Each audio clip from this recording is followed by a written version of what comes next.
Hello everyone. हम IFRS 15 revenue from contract with customers का accounting का स्टैंडर्ड देख रहे थे और IFRS 15 के इस स्टैंडर्ड में स्पेसिफिकली रेवेन्यू रिकॉग्निशन के हवाले से एक प्रिंसिपल बेस्ड 5 स्टेप मॉडल को कवर कर रहे थे। रेवेन्यू रिकॉग्निशन के हवाले से IFRS 15 जो हमें एक principle based 5 step model provide करता है, इन 5 स्टेप्स में से स्पेसिफिकली हम स्टेप 3 कवर कर रहे थे, that was determine the transition price in the contract. अब transition price in the contract में हमारे पास 4 एरियाज या 4 चीज़ें ऐसी हैं जो कि हमारी ट्रांजिशन प्राइस की नेचर, टाइमिंग, अमाउंट और एक्सटेंट को किसी न किसी वे में अफेक्ट कर रही होगी। हम इस डिटरमाइन द ट्रांजिशन प्राइस के स्टेप में स्पेसिफिकली वेरिएबल कंसीडरेशन का कॉन्सेप्ट देख रहे थे कि अगर हमारे कॉन्ट्रैक्ट की ट्रांजिशन प्राइस का कोई कंपोनेंट, कोई पार्ट वेरिएबल कंसीडरेशन को रिप्रेजेंट करता है तो इसे हम किस तरह से अकाउंट फॉर कर रहे होंगे। अब वेरिएबल कंसीडरेशन के कॉन्सेप्ट से ही ड्राइव्ड या लिंक्ड एक कॉन्सेप्ट है हमारे पास, sale with the right of return.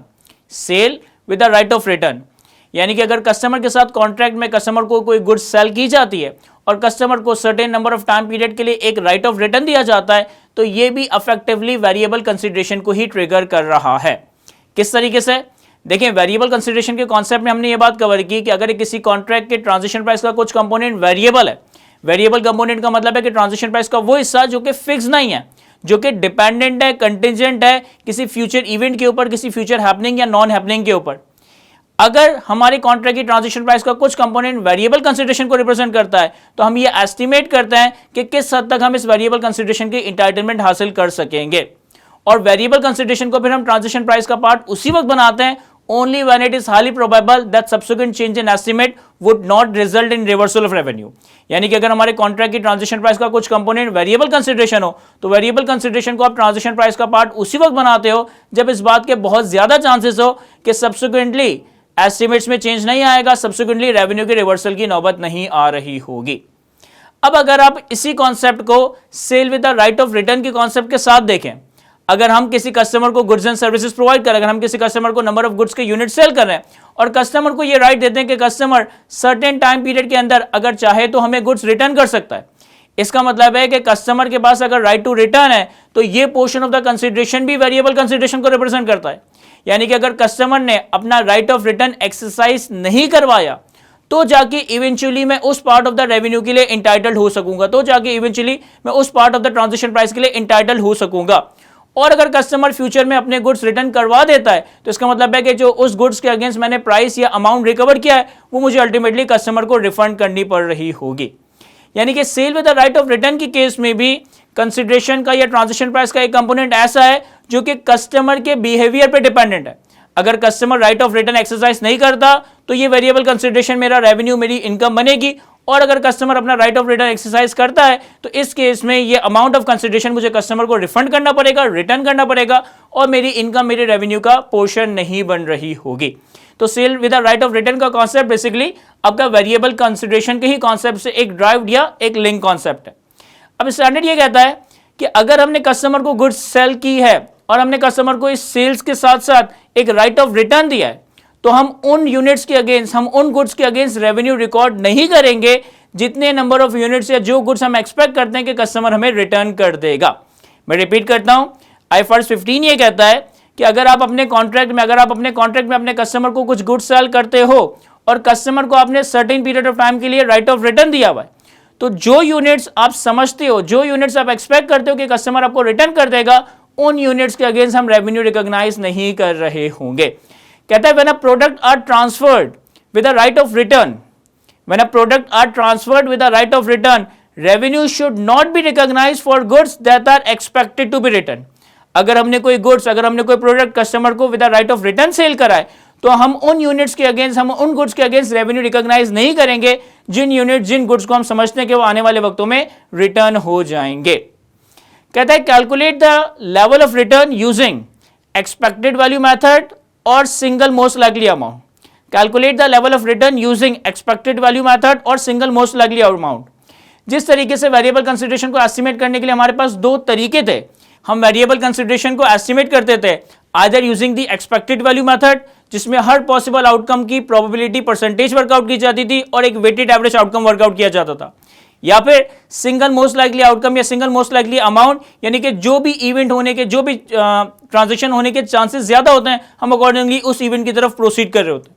इस केस में भी अगर आपने कस्टमर को कोई गुड्स, कस्टमर को कोई product with right of return दिया है तो हमने लेवल ऑफ रिटर्न को एस्टिमेट करना होगा। हमने लेवल ऑफ रिटर्न को एस्टिमेट करना होगा कि कितना % या कितने यूनिट्स हमारे पास रिटर्न आ रहे होंगे। और यहां पे भी एस्टिमेशन के लिए हमारे पास दो तरीके ही अवेलेबल है। Number 1 expected value method and number 2 single most likely amount. अब आपके जहन में आ रहा होगा कि सर लेवल ऑफ रिटर्न को एस्टिमेट करने के लिए इन दो मेथड्स को कैसे इस्तेमाल करेंगे, लेवल ऑफ रिटर्न को एस्टिमेट करने के लिए इन दो मेथड्स को किस सिनेरियो में इस्तेमाल कर रहे होंगे। देखिए फॉर एग्जांपल, अगर एक कंपनी ऐसी है जो कि large quantity of identical unit sale कर रही है, अगर एक कंपनी ऐसी है जो कि large quantity of identical unit sale कर रही है, तो इस केस में लेवल ऑफ रिटर्न एस्टिमेट करने के लिए आप एक्सपेक्टेड वैल्यू मेथड इस्तेमाल कर रहे होंगे। फॉर एग्जांपल, कोई इलेक्ट्रॉनिक प्रोडक्ट की manufacturing company, for example Dollins company की बात करें, डॉलिंस कंपनी पूरे साल में 1 लाख रेफ्रिजरेटर सेल कर देती है, 5 लाख वॉशिंग मशीन सेल कर देती है, 2 लाख और इलेक्ट्रॉनिक प्रोडक्ट्स वगैरह सेल कर देती है। अब डॉलिंस की जो ये प्रोडक्ट है ये आइडेंटिकल प्रोडक्ट है, यानी कि large quantity, large number of identical product sale की जा रही है। अब फॉर एग्जांपल डॉलिंस ने पूरे साल में 1 लाख एयर कंडीशनर सेल किए और डॉलिंस ने अपने कस्टमर को ये राइट दिया है कि 1 महीने का आपके पास राइट ऑफ रिटर्न है, 1 महीने की आपको मनी बैक गारंटी है। अगर 1 महीने में आपको प्रोडक्ट समझ नहीं आता, आप हमारा प्रोडक्ट हमें रिटर्न करके अपने पैसे ले जा सकते हो। अब डॉलिंस ने क्या किया कि पूरे साल में 1 लाख यूनिट सेल किए और हर कस्टमर को 1 महीने का राइट ऑफ रिटर्न, 1 महीने की मनी बैक गारंटी दी है। हो सकता है 500 कस्टमर्स यूनिट्स रिटर्न करवाएं, 1000 कस्टमर यूनिट्स रिटर्न करवाएं, 2000 कस्टमर्स यूनिट रिटर्न करवाएं, यानी कि यहां पे लेवल ऑफ रिटर्न के चांसेस बहुत ज्यादा पॉसिबल आउटकम्स वेरी कर सकते हैं। हो सकता है 1 customer, 2 customer, 3 customer and so on, हो सकता है पूरे 1 lakh customers level of return या अपना राइट ऑफ रिटर्न एक्सरसाइज कर रहे हो। तो इस सिनेरियो में डॉलिंस क्या करेगा कि अपने हिस्टोरिकल डेटा की बेसिस पे, अपनी फ्यूचर एस्टिमेशन की बेसिस पे लेवल ऑफ रिटर्न फोरकास्ट करेगा, लेवल ऑफ रिटर्न एस्टिमेट करेगा और यहां पे एक्सपेक्टेड वैल्यू मेथड इस्तेमाल किया जाएगा लेवल ऑफ रिटर्न को एस्टिमेट करने के लिए, लेवल ऑफ रिटर्न को प्रेडिक्ट करने के लिए। लेकिन अगर इसी के अगेंस्ट कोई ऐसी कंपनी है, कोई ऐसी एंटिटी है जो कि कोई यूनिक स्पेशलाइज्ड प्रोडक्ट सेल कर रही है, जो कि कोई यूनिक कोई स्पेशलाइज्ड प्रोडक्ट सेल कर रही है और हर कस्टमर या हर कॉन्ट्रैक्ट का बिहेवियर डिफरेंट हो सकता है, तो फिर यहां पे हम लेवल ऑफ रिटर्न को एस्टिमेट करने के लिए एक्सपेक्टेड वैल्यू मेथड नहीं बल्कि single most likely amount method इस्तेमाल कर रहे होंगे।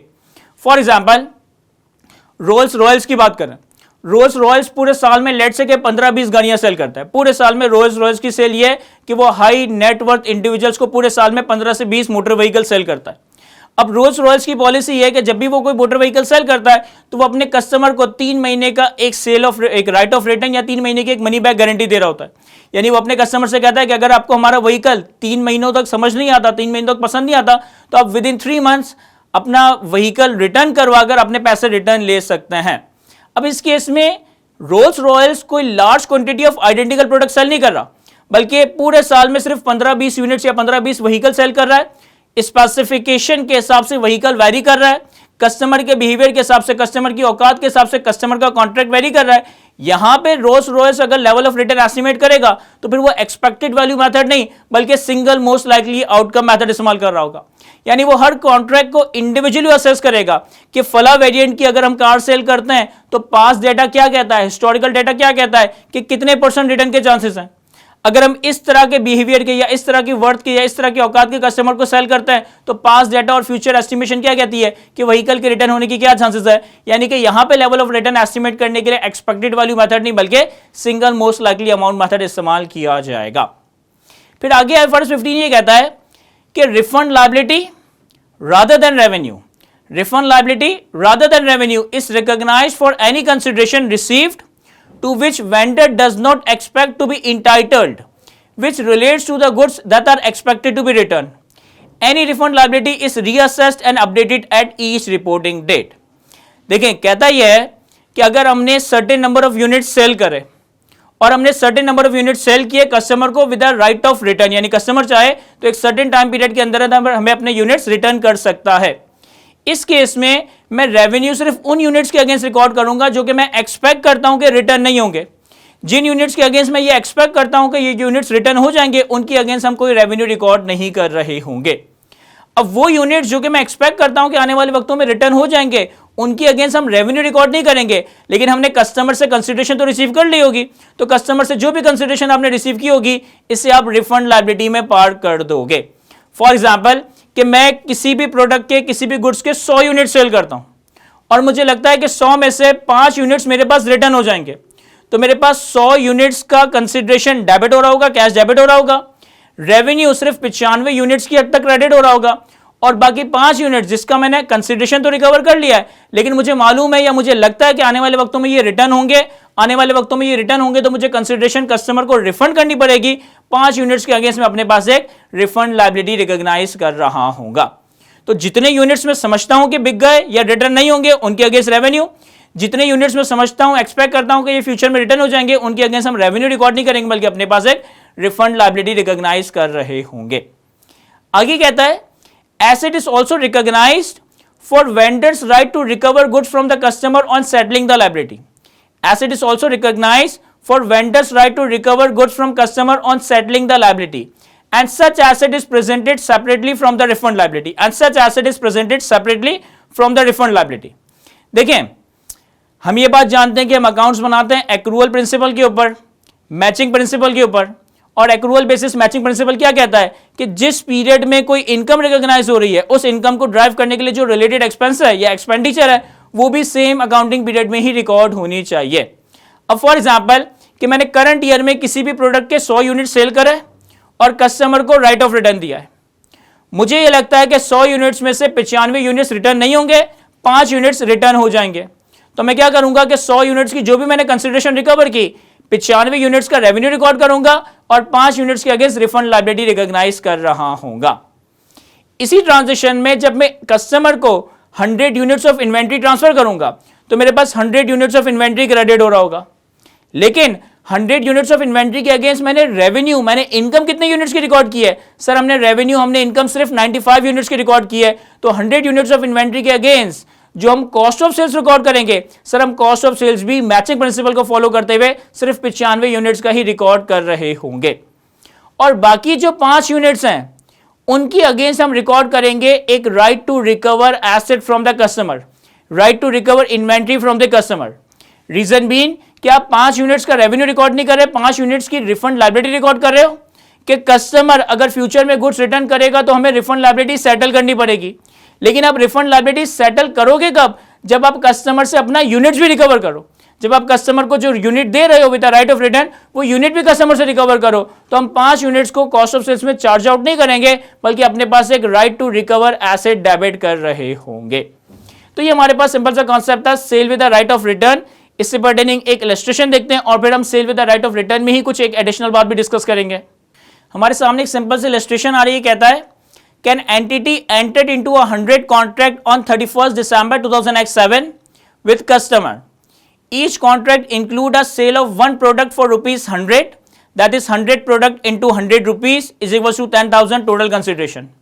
एक कंपनी है जिसने 31 दिसंबर 2007 पे 100 कॉन्ट्रैक्ट किए कस्टमर के साथ। हर कॉन्ट्रैक्ट में कस्टमर को 1 यूनिट 100 रुपए के हिसाब से देना है।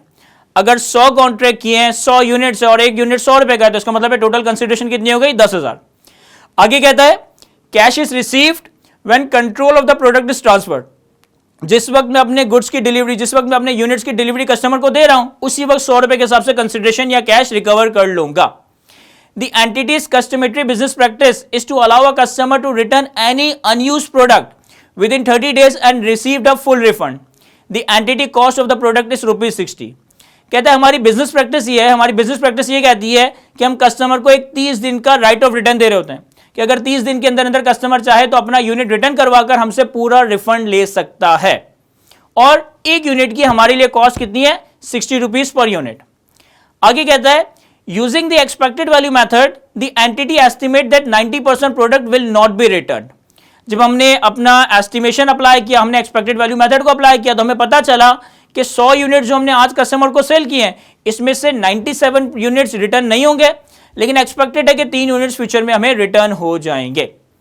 अब इस केस में अगर हम समझते हैं कि 97% यूनिट्स रिटर्न नहीं होंगे और सिर्फ 3 यूनिट्स रिटर्न होंगे, तो हम रेवेन्यू सिर्फ 97 यूनिट्स का रिकॉर्ड करेंगे, बाकी 3 यूनिट्स के अगेंस्ट हम एक रिफंड लायबिलिटी रिकॉर्ड करेंगे। हम कॉस्ट ऑफ सेल्स भी सिर्फ 97 यूनिट्स की चार्ज करेंगे, बाकी 3 यूनिट्स के अगेंस्ट हम अपने पास एक right to recover asset recognise कर रहे होंगे। किस तरीके से इसको जनरलाइज करेंगे वो भी देखते हैं।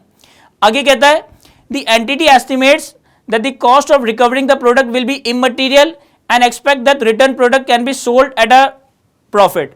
कंपनी ये समझती है कि जो भी वो प्रोडक्ट कस्टमर से रिकवर करेगी eight the time of exercising the right of return option, तो हमारी कोई रिकवरी कॉस्ट नहीं होगी, इमटेरियल रिकवरी कॉस्ट है, और जो भी यूनिट हमारे पास आएगा वो एज इट इज हम प्रॉफिट में फ्यूचर कस्टमर को सेल कर सकते हैं। रिक्वायरमेंट में हमें कहता है कि generalize the above assuming that entity uses the perpetual inventory system. तीन केसेस है हमारे पास। Case 1, 3 product are return on 30 January 2008। Case 2, 2 products are returned on 30th January 2008, and case 3, 4 products are returned on 30th January 2008। अब देखें, जिस वक्त हमने customer को 100 यूनिट सेल किए 31 दिसंबर 2007 पे, उस वक्त हमारी एस्टिमेशन ये कहती थी कि 97 यूनिट्स रिटर्न नहीं होंगे, 3 यूनिट्स रिटर्न होंगे। लेकिन एक्चुअल आउटकम जरूरी थोड़ी है कि हमारे एस्टिमेट के हिसाब से हो सकता है हमारा एस्टिमेट सही साबित हो सकता है हमारा एस्टिमेट गलत साबित हो। अब यहां पे एक महीने बाद 30 जनवरी 2008 पे इन्होंने 3 पॉसिबिलिटीज डिस्कस की है। व्हाट इफ कि 3 यूनिट्स जो हमने एक्सपेक्ट किया था वही 3 यूनिट्स एक्चुअली रिटर्न हो जाए। व्हाट इफ कि हमारी एक्सपेक्टेशन से कम रिटर्न आए, यानी कि एक्चुअली 30 तारीख को सिर्फ 2 यूनिट्स रिटर्न हो। एंड व्हाट इफ कि 30 जनवरी को हमारी एक्सपेक्टेशन से ज्यादा इन टोटलिटी 4 यूनिट्स रिटर्न हो रहे हो। तो इन तीनों केसेस में, इन तीनों सिनेरियोस में हमें किस तरह से रेवेन्यू, किस तरह से जनरल एंट्रीज रिकॉर्ड करना होगी। देखें, सबसे पहले तो अगर हम 31 दिसंबर 2007 पे सेल करते वक्त, sale with the right of return करते वक्त जनरल एंट्रीज रिकॉर्ड करें, हमने 100 यूनिट सेल करे 100 रुपए की प्राइस पे, यानी कि हमारे पास 10,000 की कंसिडरेशन रिसीव होगी। तो 31 दिसंबर 2007 पे हमारे पास कैश डेबिट हो जाएगा 10,000 से, हमारे पास कैश डेबिट हो जाएगा 10,000 से। अब हमारी एस्टिमेशन ये कहती है, एक्सपेक्टेड वैल्यू मेथड के तहत एस्टिमेशन ये कहती है कि 97 यूनिट्स रिटर्न नहीं होंगे और 3 यूनिट्स के चांसेस है कि 3 यूनिट्स फ्यूचर में रिटर्न हो जाएंगे। तो हम रेवेन्यू भी सिर्फ 97,000 का ही रिकॉर्ड करेंगे, यानी कि 97 यूनिट्स मल्टीप्लाई बाय 100, 9,700 रुपए से हमारा रेवेन्यू क्रेडिट हो जाएगा। 3 यूनिट्स हम समझते हैं कि वो रिटर्न होंगे। 3 यूनिट्स जब रिटर्न होंगे तो हमें कस्टमर को पैसे वापस करने पड़ेंगे, हमें कस्टमर की कंसिडरेशन रिफंड करनी पड़ेगी। तो 3 यूनिट्स के अगेंस्ट हमने अपने पास एक रिफंड लायबिलिटी क्रेडिट कर दिया। 3 × 100, 300 से हमारे पास रिफंड लायबिलिटी क्रेडिट हो जाएगा। तो 31 दिसंबर 2007 पे एक जनरल एंट्री हमने बनाई, कैश डेबिट 10,000 रुपए से, रेवेन्यू क्रेडिट 9,700 रुपए से और रिफंड लायबिलिटी क्रेडिट कर दिया 300 रुपए से। अब चूंकि हमने कस्टमर्स को 100 यूनिट्स दिए हैं, तो इसका मतलब है कि हमारी इन्वेंट्री भी 100 यूनिट से कम हो जाएगी, यानी कि ईयर एंड पे ही हमें इन्वेंट्री को क्रेडिट करना है 100 यूनिट्स की कॉस्ट से। इन्होंने सिनेरियो में, इन्होंने इलस्ट्रेशन में बताया था कि 1 यूनिट की कॉस्ट है 60 रुपए, तो 100 यूनिट्स इंटू 60 रुपए की कॉस्ट, यानी कि 6,000 रुपए से हमारी इन्वेंट्री क्रेडिट हो जाएगी। अब 100 यूनिट्स की हमने इन्वेंट्री तो क्रेडिट की, लेकिन हमने रेवेन्यू कितने यूनिट्स का रिकॉर्ड किया है? सर, हमने रेवेन्यू रिकॉर्ड किया सिर्फ 97 यूनिट्स का। तो मैचिंग प्रिंसिपल ये कहता है कि अगर रेवेन्यू 97 यूनिट्स का रिकॉर्ड हुआ है तो कॉस्ट भी 97 यूनिट्स की ही पीएनएल में चार्ज होनी चाहिए। तो हम कॉस्ट ऑफ सेल्स 100 यूनिट का रिकॉर्ड नहीं करेंगे, बल्कि सिर्फ 97 यूनिट्स का ही रिकॉर्ड करेंगे, यानी कि 97 मल्टीप्लाई बाय 60, 5,820 से हमारे पास कॉस्ट ऑफ सेल्स पीएनएल में डेबिट हो जाएगा। बाकी के इन्वेंट्री के 3 यूनिट्स जो आपने कस्टमर को तो दे दिए, लेकिन अपने पास उनका रेवेन्यू, अपने पास उनकी सेल रिकॉर्ड नहीं की, बल्कि अपने पास उनकी एक रिफंड लायबिलिटी रिकॉर्ड की है। अब प्रैक्टिकली सोचे कि आप ये रिफंड लायबिलिटी कस्टमर को कब पे करेंगे? जब आप कस्टमर से अपना इन्वेंट्री का यूनिट्स रिकवर करेंगे। तो इन 3 यूनिट्स के अगेंस्ट में कॉस्ट ऑफ सेल्स को डेबिट नहीं करूंगा, बल्कि right to recover asset from customer debit कर रहा होगा।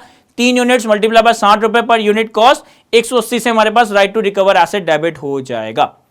तो on the date of contract, on the date of sale, cash 10,000 से डेबिट, रेवेन्यू 9,700 से क्रेडिट, रिफंड लायबिलिटी 300 रुपए से क्रेडिट, इन्वेंट्री 6,000 रुपए से क्रेडिट, कॉस्ट ऑफ सेल्स 5,820 से डेबिट और राइट टू रिकवर एसेट 180 से डेबिट हो जाएगा। अब एक महीने बाद 30 जनवरी 2008 पे 3 पॉसिबिलिटीज हैं। पॉसिबिलिटी नंबर 1, जो हमने एक्सपेक्ट किया था एक्चुअली भी वही हो जाता है।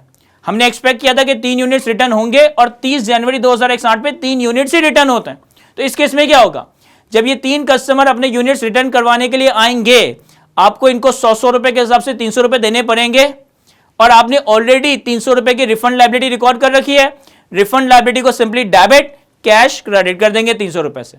जो 300 रुपए की रिफंड लायबिलिटी आपने at the date of sale record कर रखी है, उसी रिफंड लायबिलिटी को हम डेट ऑफ रिटर्न पे रिफंड लायबिलिटी 300 से डेबिट, कैश क्रेडिट कर देंगे 300 रुपए से। आप कस्टमर को जब ये 300 रुपए रिटर्न करोगे तो कस्टमर से अपनी इन्वेंट्री के 3 यूनिट्स भी तो रिकवर करोगे। जब आप कस्टमर को ये 300 रुपए की रिफंड लायबिलिटी सेटल करोगे, आप अपने पास इन्वेंट्री के यूनिट्स भी तो रिकवर करोगे। तो इन्वेंट्री के जब हम यूनिट्स रिकवर करेंगे तो इन्वेंट्री हमारे पास डेबिट हो जाएगी 180 से। 60 रुपए की हमारी कॉस्ट थी और 3 यूनिट्स की कॉस्ट 180, और हमने जो right to recover asset record किया था, right to recover asset credit हो जाएगा। यानी पहले सिनेरियो में डेट ऑफ रिटर्न पे 30 जनवरी 2008 पे refund liability debit, cash credit 300 रुपए से, इन्वेंट्री डेबिट और right to recover asset credit हो जाएगा 180 रुपए से। सिनेरियो 2 में यह कहता है कि हमने एक्सपेक्ट किया था कि 3 यूनिट्स रिटर्न होंगे, लेकिन एक्चुअली 30 जनवरी 2008 पे हमारी एक्सपेक्टेशन से कम सिर्फ 2 यूनिट्स रिटर्न हुए। अब अगर हमारी एक्सपेक्टेशन से कम सिर्फ 2 यूनिट्स रिटर्न हुए हैं तो 2 यूनिट्स की हद तक हम रिफंड लायबिलिटी को सेटल कर देंगे, 2 यूनिट्स की हद तक हम अपने पास कॉस्ट ऑफ सेल्स रिकॉर्ड कर देंगे। 1 यूनिट हम एक्सपेक्ट कर रहे थे कि रिटर्न होगा लेकिन एक्चुअली रिटर्न नहीं हुआ। 1 यूनिट जो हम एक्सपेक्ट कर रहे थे कि रिटर्न होगा लेकिन एक्चुअली रिटर्न नहीं हुआ, तो 30 दिन के बाद ये कंफर्म्ड हो गया कि वो भी सेल हो चुका है। 30 दिन के बाद जब 1 यूनिट रिटर्न नहीं हुआ तो इसका मतलब है ये कंफर्म हो गया, ये सर्टेन हो गया कि ये भी रिफंड नहीं होने वाला। इस केस में उस 1 यूनिट का रेवेन्यू और कॉस्ट ऑफ सेल्स रिकॉर्ड किया जाएगा। किस तरीके से? 30 जनवरी 2008 पे 2 कस्टमर्स रिटर्न के लिए आए तो रिफंड लायबिलिटी 200 से डेबिट, कैश 200 से क्रेडिट। रिफंड लायबिलिटी 200 से डेबिट, कैश 200 से क्रेडिट हो जाएगा। एक कस्टमर रिटर्न के लिए नहीं आया, यानी कि वो एक कस्टमर जो रिटर्न के लिए नहीं आया उसका प्रोडक्ट भी एक्चुअली सेल हो गया, यानी कि अब 100 रुपए से refund liability debit, revenue credit हो जाएगा। 100 रुपए से refund liability debit, revenue credit हो जाएगा। ये चेंज ऑफ एस्टीमेट है, और हम ये बात जानते हैं कि हम चेंज ऑफ एस्टीमेट को प्रोस्पेक्टिवली अकाउंट फॉर करते हैं। हम इसे पिछले साल में जाकर रीस्टेट नहीं करेंगे, बल्कि जिस साल हमारे एस्टीमेट्स में चेंज आ रहा है उसी साल उसे प्रोस्पेक्टिवली अकाउंट फॉर कर रहे होंगे। हमने 2 यूनिट्स की रिफंड लायबिलिटी सेटल कर दी, 1 यूनिट का रेवेन्यू रिकॉर्ड कर दिया। अब जो हमारे पास राइट टू रिकवर एसेट था 3 यूनिट्स का 180, तो 180 से हमारा right to recover asset credit हो जाएगा। 2 यूनिट्स एक्चुअली रिटर्न हुए तो 2 यूनिट्स की इन्वेंट्री हमारे पास वापस आएगी, तो इन्वेंट्री 2 मल्टीप्लाई बाय 60, 120 से इन्वेंट्री डेबिट हो जाएगी। और 1 यूनिट हमारी एक्सपेक्टेशन के अगेंस्ट सेल हो गया तो 1 यूनिट की कॉस्ट ऑफ सेल 60 रुपए से हम पीएनएल में डेबिट कर देंगे। यानी कि सिनेरियो नंबर 2 में on the date of return हमारी रिफंड लायबिलिटी 200 से डेबिट, 200 से कैश क्रेडिट, जो 2 यूनिट्स रिटर्न हुए। हमारी रिफंड लायबिलिटी 100 रुपए से डेबिट, रेवेन्यू 100 रुपए से क्रेडिट, जो 1 यूनिट रिटर्न नहीं हुआ। हमारा right to recover asset 3 units का खत्म हो जाएगा, क्रेडिट हो जाएगा 180 से। 2 इन्वेंट्री के यूनिट्स वापस आ गए तो इन्वेंट्री 120 से डेबिट हो गया, और 1 यूनिट ऑफ इन्वेंट्री वापस नहीं आया तो इसे हमने कॉस्ट ऑफ सेल्स में 60 रुपए चार्ज कर दिया है। इसके बाद अगर हम सिनेरियो 3 को डिस्कस करें तो तीसरे सिनेरियो में हमारी एक्सपेक्टेशन से ज्यादा रिटर्न आ रहे थे। हमने एक्सपेक्ट किया था कि 100 यूनिट्स में से 3 यूनिट्स रिटर्न होंगे, लेकिन एक्चुअली 30 जनवरी 2008 पे 3 यूनिट्स नहीं बल्कि 4 यूनिट्स रिटर्न हो गए। कोई बात नहीं, अगेन ये भी एक चेंज ऑफ एस्टीमेट है, और चेंज ऑफ एस्टीमेट को हम रेट्रोस्पेक्टिवली नहीं बल्कि प्रोस्पेक्टिवली अकाउंट फॉर करते हैं। अब जब हमारे पास 4 कस्टमर 4 यूनिट्स रिटर्न लेकर आए तो इन 4 कस्टमर्स को हमें 400 रुपए पे करने होंगे। हमारे पास से कैश क्रेडिट हो जाएगा 400 रुपए, हमारे पास से कैश क्रेडिट हो जाएगा 400 रुपए। लेकिन हमने रिफंड लायबिलिटी कितने यूनिट्स की रिकॉर्ड की थी? सिर्फ 3 यूनिट्स की 300 रुपए, तो हम रिफंड लायबिलिटी को 300 रुपए से डेबिट कर रहे होंगे। अब 4 यूनिट्स के पैसे दिए, 3 यूनिट्स की रिफंड लायबिलिटी रिकॉर्ड करी थी। 1 यूनिट ऐसा है जो हमारी एक्सपेक्टेशन के अगेंस्ट रिवर्स हुआ है, तो अब 1 यूनिट का हम रेवेन्यू रिवर्स कर रहे होंगे, यानी कि 1 यूनिट का रेवेन्यू पीएनएल में डेबिट कर रहे होंगे। तो जनरल एंट्री क्या बनेगी कि रिफंड लायबिलिटी 300 से डेबिट, रेवेन्यू 100 रुपए से डेबिट, और कैश हमारे पास 400 रुपए से क्रेडिट हो जाएगा। Again right to recover asset कितना था? 3 यूनिट्स का 180, तो right to recover asset credit हो जाएगा क्योंकि आपने यूनिट्स रिकवर कर लिए। लेकिन यूनिट्स रिकवर कितने किए? सर यूनिट्स 4 रिकवर किए, तो इन्वेंट्री जो आपके पास डेबिट होगी 4 मल्टीप्लाई बाय 60, 240 से डेबिट हो रही होगी। अब 1 यूनिट इन्वेंट्री का ऐसा है जो हमने ईयर एंड 31 दिसंबर 2007 पे कॉस्ट ऑफ सेल्स का पार्ट बना दिया था, लेकिन 30 जनवरी को पता चल रहा है ये 1 यूनिट सेल नहीं हुआ। जब 1 यूनिट सेल नहीं हुआ तो आपने इसका रेवेन्यू रिवर्स कर दिया। चूंकि आपने इसका रेवेन्यू रिवर्स कर दिया, अब आप इसकी कॉस्ट ऑफ सेल्स को भी रिवर्स कर दोगे, यानी कि कॉस्ट ऑफ सेल्स 60 रुपए से क्रेडिट कर दोगे। तो सेकंड एंट्री हमारे पास बनेगी इन्वेंट्री 240 से डेबिट, 60 रुपए multiply by 4 units, right to recover asset 180 से क्रेडिट, 3 यूनिट्स मल्टीप्लाई बाय 60, और 1 यूनिट की हम कॉस्ट ऑफ सेल्स रिवर्स कर रहे होंगे, यानी कि कॉस्ट ऑफ सेल्स को क्रेडिट कर रहे होंगे। तो ये हमने एक इलस्ट्रेशन देखी जिसमें हमारे पास sale with the right of return, right of return पे हमने एक एक्सपेक्टेशन बिल्ड की और 3 सिनेरियोज डिस्कस किए कि अगर हमारी एक्सपेक्टेशन के हिसाब से रिटर्न आए तो क्या होगा, अगर हमारी एक्सपेक्टेशन से कम रिटर्न आए तो क्या होगा, और अगर हमारी एक्सपेक्टेशन से ज्यादा रिटर्न आता है तो हम इसे किस तरह से अकाउंट फॉर कर रहे होंगे। वापस चलते हैं sale with the right of return के कॉन्सेप्ट पे। अब sale with the right of return के कॉन्सेप्ट में एक एडिशनल बात यह है कि asset is also recognised for the vendors right to recover goods from the customer on settling the liability, कि जो यूनिट्स हम एक्सपेक्ट करते हैं कि हम कस्टमर से रिटर्न हासिल कर लेंगे उनके अगेंस्ट हम अपने पास एक राइट टू रिकवर एसेट भी रिकॉर्ड कर रहे होंगे। Such asset is measured at carrying amount of the goods less any expected cost to recover such goods. ये जो आप अपने पास right to recover asset record करोगे, ये जो आप अपने पास right to recover inventory record करोगे, ये आप इन्वेंट्री की कैरिंग अमाउंट माइनस जितना भी आपको लगता है कि आपकी रिकवरी कॉस्ट है या आपको रिकवर करने में कॉस्ट लगेगी, इन दोनों की नेट अमाउंट से आप अपने पास right to recover asset record कर रहे होंगे।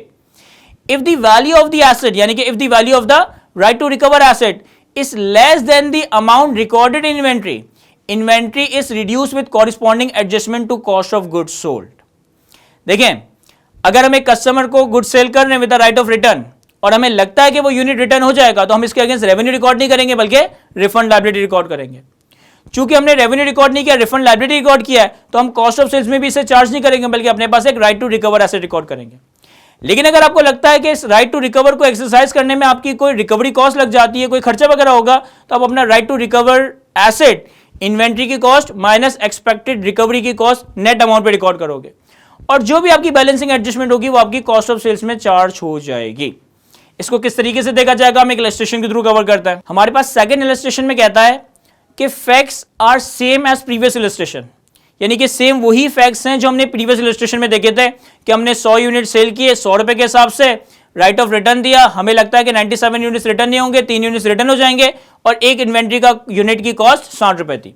तो कहता है all the facts are same as previous illustration, the cost of the packed unit is 60, in case of return the good is required to be repacked at a cost of 5 per unit. अब इस illustration में एक additional fact आपको ये दे रहा है, कह रहा है ये जो 60 रुपए इन्वेंट्री की कॉस्ट है ना, ये पैक्ड यूनिट की कॉस्ट है, ये एक पैक्ड यूनिट की कॉस्ट है। लेकिन जब आप कस्टमर को वो यूनिट दोगे तो कस्टमर उस पैक्ड यूनिट को अनपैक कर देगा और अगर कस्टमर उसे फ्यूचर में रिटर्न करता है तो वो जो अनपैक्ड यूनिट आपके पास वापस आएगा उसको आपने दोबारा से रीपैक करना पड़ेगा और रीपैक करने के अंदर 5 रुपए की कॉस्ट लगती है, रीपैक करने के अंदर 5 रुपए की कॉस्ट लगती है। यानी कि मैं ये कह सकता हूं कि हमारे पास एक पैक्ड यूनिट की कॉस्ट कितनी है 60 रुपए और 5 रुपए पैकिंग कॉस्ट है। तो अगर एक पैक्ड यूनिट की कॉस्ट 60 रुपए और पैकिंग कॉस्ट 5 रुपए तो एक अनपैक्ड यूनिट की कॉस्ट कितनी होगी सर, अनपैक्ड यूनिट की कॉस्ट होगी 55 रुपए। इस सिनेरियो में जो आप कस्टमर से यूनिट रिकवर करोगे ऑब्वियसली वो अनपैक्ड फॉर्म में होगा क्योंकि कस्टमर उसे अनपैक कर देगा, तो आपके पास जो यूनिट वापस आ रहा होगा उसकी वैल्यू 60 रुपए नहीं बल्कि उसकी वैल्यू 55 रुपए पर यूनिट होनी चाहिए। मैं दोबारा से रिपीट करता हूं, हम इन्वेंट्री का एक यूनिट फिनिश फॉर्म में लेकर आते हैं 60 रुपए का, ये 60 रुपए का यूनिट एक पैक्ड यूनिट है। कस्टमर अगर इसे ले जाता है तो इसे अनपैक कर देगा, अनपैक करने के बाद कस्टमर अगर ये यूनिट रिटर्न करता है तो हमें इसको दोबारा से रीपैक करना पड़ेगा और पैकिंग के नतीजे में 5 रुपए की कॉस्ट इनकर होगी। अगर 60 रुपए का इन्वेंट्री का पैक्ड यूनिट है और 5 रुपए पैकिंग की कॉस्ट है तो अनपैक्ड यूनिट की कॉस्ट कितनी होगी 55 रुपए। यानी कि कस्टमर जो इन्वेंट्री का अनपैक्ड यूनिट आपके पास वापस लेकर आएगा रिटर्न करवाने के लिए उसकी वैल्यू 60 रुपए नहीं बल्कि उसकी वैल्यू 55 रुपए होगी। अब इस फैक्ट को अपने ध्यान में रखिएगा। अब हम इस सिनेरियो की जनरल एंट्रीज देखते हैं। देखें, सबसे पहले तो 31 दिसंबर 2007 पे हमने कस्टमर को 100 यूनिट सेल किए 100 रुपए के हिसाब से, तो हमारे पास कैश डेबिट हो जाएगा 10,000 रुपए से। हमने इन 100 यूनिट्स पे कस्टमर को राइट ऑफ रिटर्न दिया है और हमें लगता है कि 3 यूनिट्स रिटर्न होंगे, 97 यूनिट्स रिटर्न नहीं होंगे, तो हमने रेवेन्यू भी 97 यूनिट्स का ही 9,700 रिकॉर्ड किया, 9,700 क्रेडिट किया और 3 यूनिट्स के अगेंस्ट हमने रिफंड लायबिलिटी 300 रुपए की रिफंड लायबिलिटी क्रेडिट कर दी। यानी कि पहली जनरल एंट्री आपके पास क्या बन रही है, कैश 10,000 रुपए से डेबिट, रेवेन्यू 9,700 रुपए से क्रेडिट और रिफंड लायबिलिटी 300 रुपए से सिंपली क्रेडिट हो गया। अब चूंकि हमने 97 यूनिट्स का रेवेन्यू रिकॉर्ड किया है तो हमने कॉस्ट ऑफ सेल्स भी 97 यूनिट्स की रिकॉर्ड करनी है, लेकिन हमारे पास इन्वेंट्री जा कितनी रही है, हमारे पास इन्वेंट्री के 100 यूनिट्स जा रहे हैं, तो इन्वेंट्री क्रेडिट होगी 100 यूनिट्स मल्टीप्लाई बाय 60 रुपए पर यूनिट की कॉस्ट 6,000 रुपए से। 100 यूनिट्स मल्टीप्लाई बाय 60 रुपए पर यूनिट की कॉस्ट 6,000 रुपए से इन्वेंट्री क्रेडिट हो जाएगी। हमने 3 यूनिट्स का रेवेन्यू रिकॉर्ड नहीं किया, जब 3 यूनिट्स का रेवेन्यू रिकॉर्ड नहीं किया तो 3 यूनिट्स की हम कॉस्ट ऑफ सेल्स नहीं बल्कि right to recover asset debit कर रहे होंगे। तो अब की बार आपके पास right to recover asset debit होगा, लेकिन 60 रुपए के हिसाब से नहीं, क्योंकि कस्टमर जब आपको वो यूनिट वापस करेगा तो वो यूनिट अनपैक्ड फॉर्म में होगा और अनपैक्ड यूनिट की कॉस्ट कितनी है 55 रुपए। तो हम जो right to recover asset debit करेंगे वो 55 मल्टीप्लाई बाय 3 यानी कि 165 रुपए से right to recover asset debit कर रहे होंगे। तो आपने इन्वेंट्री को 6000 से क्रेडिट किया, राइट टू रिकवर एसेट 60 रुपए के हिसाब से नहीं बल्कि 55 रुपए के हिसाब से 165 डेबिट किया। अब जो भी बैलेंसिंग है वो आपका कॉस्ट ऑफ सेल्स में चार्ज हो जाएगा और बैलेंसिंग कैलकुलेट हो रहा है 5835 5835। सर ये 5835 का नंबर हमने बैलेंसिंग तो कैलकुलेट कर दिया, लेकिन अगर हम इसको कैलकुलेट करना चाहें, इसकी बड़ी सिंपल सी कैलकुलेशन है। 5835 का नंबर कैसे कैलकुलेट हुआ? सर हमने 97 यूनिट्स की 60 रुपए से अमाउंट एक्सपेंस आउट किए, 97 यूनिट्स हमने सेल कर दिए, तो 97 यूनिट्स की 60 रुपए की कॉस्ट हमने कॉस्ट ऑफ सेल्स का पार्ट बनाई है, तो 97 मल्टीप्लाई बाय 60। और 3 यूनिट्स हमने पूरा एक्सपेंस आउट नहीं किया, लेकिन 3 यूनिट्स की पैकिंग कॉस्ट हमने एक्सपेंस आउट की है, तो 3 मल्टीप्लाई बाय 5 दैट इज 15। तो अब 97 मल्टीप्लाई बाय 60 प्लस 3 इंटू 5 आप कैलकुलेट करेंगे तो ये आपके पास 5835 आ रहा होगा। यानी कॉस्ट ऑफ सेल्स में आपके पास 97 यूनिट्स की टोटल कॉस्ट और 3 यूनिट्स की पैकिंग कॉस्ट एक्सपेंस आउट हो गई। अब इस इलस्ट्रेशन में भी 30 जनवरी पे 3 पॉसिबिलिटीज होंगी, तीनों यूनिट्स रिटर्न हो जाएं, 2 यूनिट्स रिटर्न हो, या हमारी एक्सपेक्टेशन से ज्यादा 4 यूनिट्स रिटर्न हो जाए। अगर तो 3 यूनिट्स रिटर्न होते हैं, अगर तो 3 यूनिट्स रिटर्न होते हैं 30 जनवरी 2061 पे, तो आप उन 3 कस्टमर्स को 100 रुपए के हिसाब से 300 रुपए वापस कर दोगे, यानी कि refund liability debit cash credit हो जाएगा 300 रुपए से। आपने ऑलरेडी रिफंड लायबिलिटी रिकॉर्ड कर रखी थी, refund liability debit cash credit 300 रुपए के हिसाब से। आपके पास जो इन्वेंट्री का यूनिट वापस आ रहा है ये अनपैक्ड फॉर्म में और इसकी वैल्यू कितनी है 55 रुपए, तो इन्वेंट्री डेबिट होगी 55 मल्टीप्लाई बाय 3 165, 55 मल्टीप्लाई बाय 3 165 से इन्वेंट्री डेबिट होगी। और हमने अपने पास राइट टू रिकवर एसेट कितना रिकॉर्ड किया था? सर हमने अपने पास राइट टू रिकवर एसेट भी 165 ही रिकॉर्ड किया था, तो राइट टू रिकवर एसेट 165 से क्रेडिट हो जाएगा। ये आपके पास इन्वेंट्री का अनपैक्ड यूनिट आपकी इन्वेंट्री में वापस आ गया 55 रुपए की कॉस्ट पे। अब जब आप इसे दोबारा से रीपैक करोगे तो दोबारा से रीपैक करने पे 5 रुपए पर यूनिट यानी कि 3 यूनिट पे 15 रुपए का खर्चा होगा। तो जब ये आप खर्चा करोगे, जब आप इस यूनिट को दोबारा से रीपैक करोगे, इन्वेंट्री 15 रुपए से डेबिट और कैश और पेबल 15 रुपए से क्रेडिट हो जाएगा। जब आप इस 3 अनपैक्ड यूनिट को रीपैक करोगे तो इन्वेंट्री में 15 रुपए कैपिटलाइज हो जाएंगे और जो भी कैश या पेबल है 15 रुपए से क्रेडिट हो जाएगा। इसी तरीके से अगर सेकंड सिनेरियो में हमारी एक्सपेक्टेशन से कम सिर्फ 2 यूनिट्स रिटर्न होते हैं, अगर हमारी एक्सपेक्टेशन से कम सिर्फ 2 यूनिट्स रिटर्न होते हैं तो 2 यूनिट्स के पैसे वापस कर देंगे, रिफंड लायबिलिटी 200 से डेबिट, कैश 200 से क्रेडिट कर देंगे। एक यूनिट जो हमें लग रहा था कि रिफंड होगा लेकिन एक्चुअली रिफंड नहीं हुआ यानी कि सेल हो गया, तो एक यूनिट का रेवेन्यू रिकॉर्ड कर देंगे, रिफंड लायबिलिटी 100 से डेबिट, रेवेन्यू 100 से क्रेडिट कर देंगे। अब 2 यूनिट्स की रिफंड लायबिलिटी को सेटल कर दिया, एक यूनिट का रेवेन्यू रिकॉर्ड कर लिया। अब राइट टू रिकवर एसेट का क्या होगा? सर हमारे पास जो भी राइट टू रिकवर एसेट था 165 right to recover asset credit हो जाएगा। 2 यूनिट्स हमने इन्वेंट्री के रिकवर किए जिनकी वैल्यू कितनी है 55 रुपए, जिनकी वैल्यू कितनी है 55 रुपए, तो इन्वेंट्री डेबिट होगा 55 मल्टीप्लाई बाय 2 110 रुपए से। और एक यूनिट जिसकी पैकिंग कॉस्ट हमने डे 1 पे ही at the time of sale ही एक्सपेंस आउट कर दी थी, एक यूनिट की आप कॉस्ट पीएनएल में कॉस्ट ऑफ सेल्स में चार्ज कर दोगे, दैट इज 55 रुपए। तो पहली एंट्री हमने बनाई refund liability debit 200, cash credit 200। दूसरी एंट्री हमने बनाई refund liability debit 100, revenue credit 100।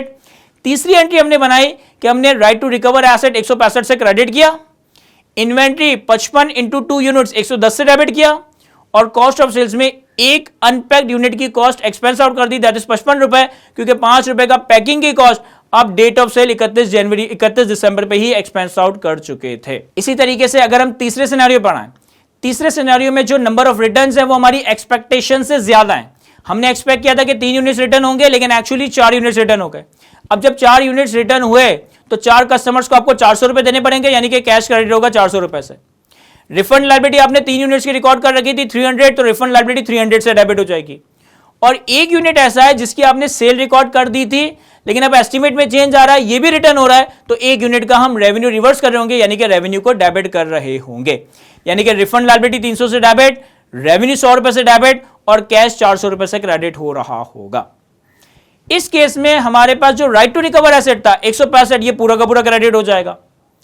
अब इन 4 कस्टमर से हम इन्वेंट्री के 4 अनपैक्ड यूनिट रिकवर कर रहे हैं, तो हमारे पास इन्वेंट्री डेबिट होगी 55 रुपए पर यूनिट मल्टीप्लाई बाय 4 220 रुपए से, 55 रुपए पर यूनिट मल्टीप्लाई बाय 4 220 रुपए, और 55 रुपए से हमारा कॉस्ट ऑफ सेल्स रिवर्स हो जाएगा।